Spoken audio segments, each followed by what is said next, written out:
No najviac zo všetkého sa Simonka bojí včiel. Vraj by ju mohli pichnúť.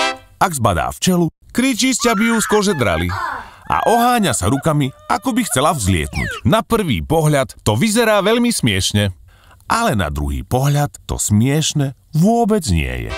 Simonka, tá včielka ti nechce ublížiť.